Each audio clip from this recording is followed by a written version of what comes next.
तर महानगरपालिका निवडणुकीत काँग्रेसला अपेक्षित यश मिळालं नाही। काँग्रेसचे प्रदेश अध्यक्ष हर्षवर्धन सपकाळ यांनी असं म्हटलंय। मुंबईमध्ये काँग्रेस आणि शिवसेना पारंपरिक प्रतिस्पर्धी असल्याचंही सपकाळ म्हणाले। जिल्हा परिषदेमध्ये शक्य तिथे स्वबळावर लढणार असल्याचं हर्षवर्धन सपकाळ यांनी म्हटलंय। इंडिया आघाडीमधील पक्ष आणि समविचारी पक्षांसोबत आघाडी करणार असल्याचंही त्यांनी सांगितलंय। तर आपण पाहतोय महानगरपालिका निवडणुकीत काँग्रेसला अपेक्षित यश मिळालं नाही असं सपकाळ यांनी म्हटलेलं आहे।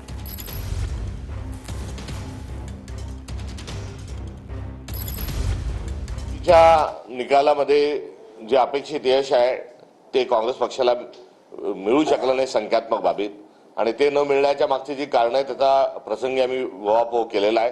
निवडणुकीच्या निकालानंतर जी आमच्या संदर्भात जी टीका होती त्यामध्ये कुठल्याही प्रकारचा अर्थ नाही, कारण काँग्रेस आणि शिवसेना परंपरेने 2017ला आम्ही एकमेकांच्या विरोधात लढलो होतो। त्यामुळे मुंबईमध्ये काँग्रेस आणि शिवसेना ही एकमेकांच्या विरोधात सातत्याने लढत राहिली। जी आमच्यावर टीका होत आहे ही एकांगी आहे, असा कुठल्याही प्रकारचा हा भाग नाही। जिथे स्वबळावर शक्य असेल तिथे स्वबळावर निवडणूक आम्हाला लढायची आहे। जिथलं स्थानिक नेतृत्व हे आघाडी करण्याच्या अनुषंगानं त्या ठिकाणी सूचना करत असेल तर ती आघाडी तिथे आम्हाला करायची आहे, आणि इंडिया अलायन्स आणि समविचारी यांच्या सोबतच आम्ही आघाडी करणार आहोत, आणि शक्य तिथे आम्ही स्वबळावर निवडणूक लढणार आहोत। ही जी आमची असणारी पॉलिसी आहे ती जिल्हा परिषदेच्या निवडणुकीतही ती काय